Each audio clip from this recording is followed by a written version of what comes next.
حراي كورات تقطعتلتي كمي وعلكم حجي مدبنا فلي زبالة مدبيو أبز مدب كلتا مدبات هالونا زيوم كلتا مدبات تحادة أوروباويان كاب أمريكا ورقوا من داوس يوم نابا أوروبا نداملو سويم تخال أيدما إسرائيل انتاي ندا سرحتيا تسرح زلا انتايو زبرها لكم ايو معدة سلزي دونالد ترامب نالباش بيت ناي مكلاخل المينستر ناتو ندا تتالل ايو زبل قمت علني ات ناي مكلاخل المينستر يو قدامي دخايو كالاي ناي تمرت درجو زيرويو سالساي بسنة مقبار زرع سنة مقبار زولو سويس لز إسرائيل نزل سب بجنزب جرا كتقابات أرولو وزحنا جر كتقبرولو يقولوا يعني مخنياتهم سخاهم زبل كم أجي الصوت راح يجي نزخينات من حسوا كخيل زجاورو زولو سلازيزي سب نالباش نترامب ندعجاجية أبزي خون مسعوه يأتو كم زولو رؤي زخونا نجارات نعزب على نمو اسك مجمريا بزعبا إسرائيل انتايا تكبر زلا انتايا اتدليتاس انتايا دما تمجرشا خنرينا ياو إسرائيل ناتاني هو قدم 30 عام تصحفوا مصحف توم كابتن شوعات هاجرات كتطفو ወይ ድማ كعنو زلو ميلا بعبي حيزاتو زلا نا إيران قداي إذا ختقبر انت دا خوينا اسا بعلا ايتقلنيا شنكاي إيران ايكونن نحماس كتطفو اي كالتني افنچا زلو صغيلا ما راح تتقتل ما راح تقتل تبل غزاو تتعنو كمزتات سرحات سرح مبري فيتني فيت قطيما مست زلو سرعات ወይ ድማ ምስቲ ተቃዋምቲ عاوز تعوتته يلن ግን ምስ ኣሜሪካ እንተዳ ኮይና እንተ ዋሓደስ ኣሜሪካ ቁርብተይ ሓይል ኣለዋ በዚ ሕጂ ዝሰራዮ ቁርብተይ ሓይል ኣለዋ ካብ እስራኤል ዝሓሸ ሓይል ኣለዋ ስለዚ ናይ ኣሜሪካ ሓገዝ እንተዳ ጠጠው ኢሉ እስራኤል ጠጠው ክትብል እያ ምንም እዚ ጥርጥር የብሉን ስለዚ እዚ ጉዳይ ከይኸውን ድማ በዚ ናይ መከላኸሊ ሚኒስትር ናይ ኣሜሪካ ጌራ ነቲ ጉዳይ ተረሳስኖ ከም ዘላ እዩ ኣብ መንጎ ትራምፕን ኢራንን ጽቡቕ ርክብ ተጀሚሩ ነይሩ ኢራናውያን ሽዑ ንሽዑ እቲ ናይ ሆርሙዝ መጻጉ ከፊታቱ ያ ነይራ ኣብቲ ስምምዕ እዞም 4 ሃገራት ከይረሙ ኣብዞም 4 ሃገራት ኩናት ከይውላዕ ዝብል ስምምዕ ኣሎ ነዚ ስምምዕ ተቐቢላቶላ እስራኤል ሕጂ ተቐቢላ ኸይዳ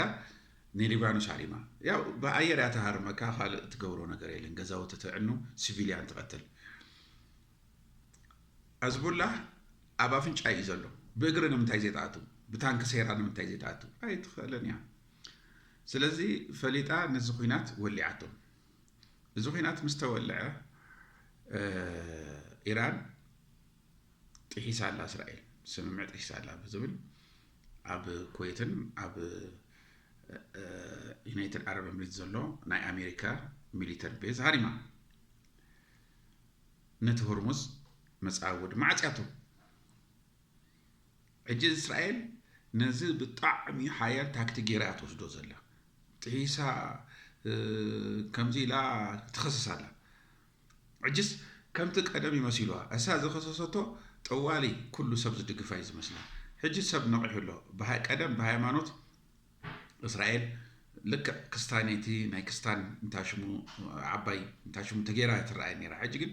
አንጻር ክስታን ከም ዝኸዱ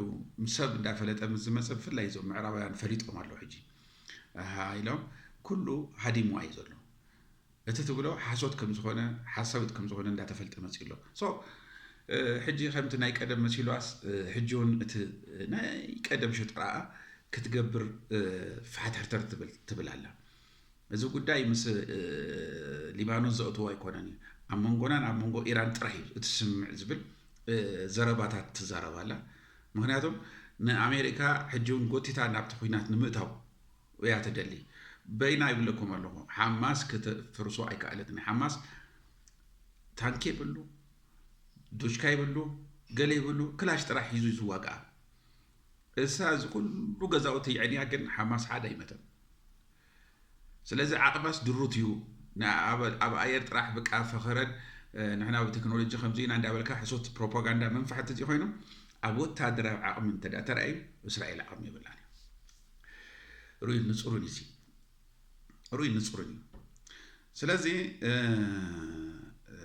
ናታንያሁ ነዚ ጉዳይ ብፍጹም ሰላም ረኺቡ ብሰላም ክዓርፍ ኣይደልዮን እዩ ሰላም እንተዳ ዓሪፉ ስዕረቶም እዩ ሕጂ ርኢና እንተዳ ኮይና ኣሜሪካ በዚ ስዒራ ትብል በቲ ድማ ኢራን ስዒረ ትብል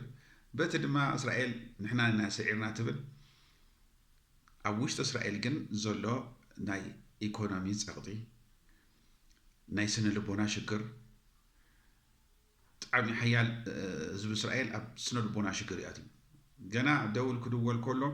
እቶም ሰረቕቲ ናብ ሰርቂ ይኸዱ እቲ ህዝቢ ድማ ናብ ጎራጉዳ ኣቱ ብጣዕሚ ዘሕዝነካ ብሰንኪ መን ብሰንኪ እዚ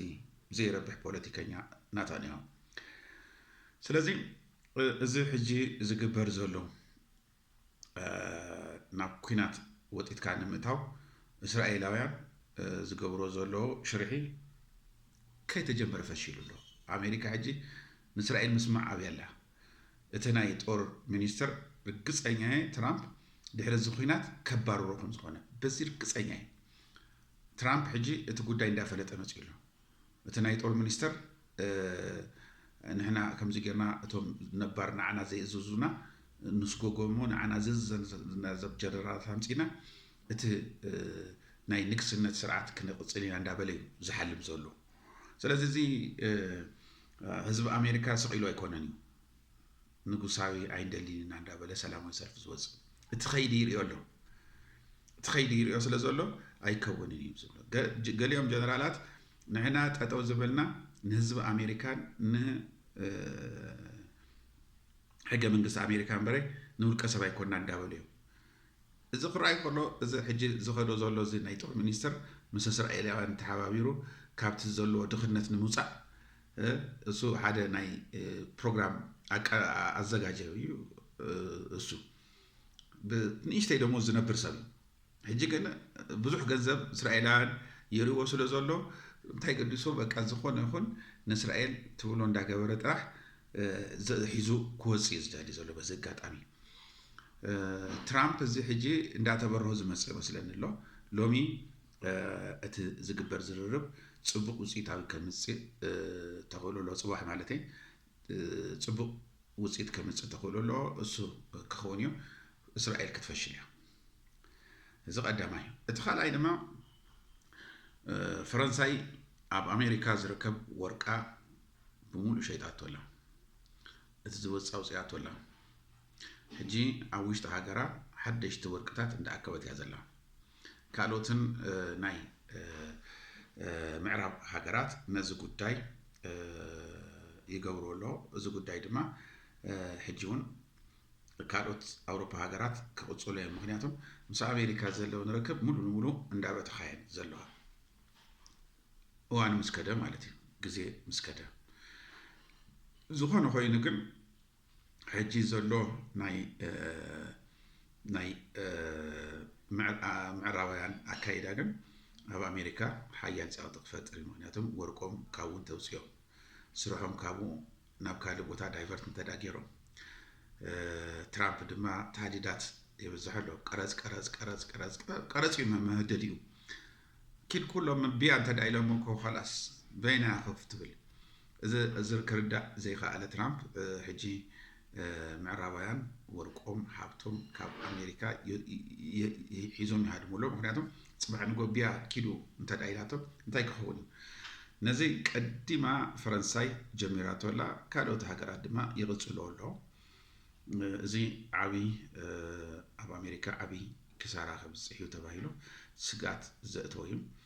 ንምዕራባውያን ድማ ኩሉ ነገር ኣብ ሃገሮም ናይ ምግባር ልምዲ ክሕዝዮም ኩሉ ነገር ድማ ብኣሜሪካ ዝመዘዝ ነገር እንዳነፅጉ ይመፁ ኣለዉ ስለዚ እዚ ጉዳይ ንኣሜሪካውያን ብጣዕሚ ኣስጋኢ ብፍላይ ነዞም ዲሞክራት ፓርቲ እዚ ጉዳይ ብጣዕሚ ኣስጊእዎም ኣሎ ኣሜሪካ ናብ ገዚኣ ትኸይድ ዘላ እንዳወረደት እያ ትኸይድ ዘላ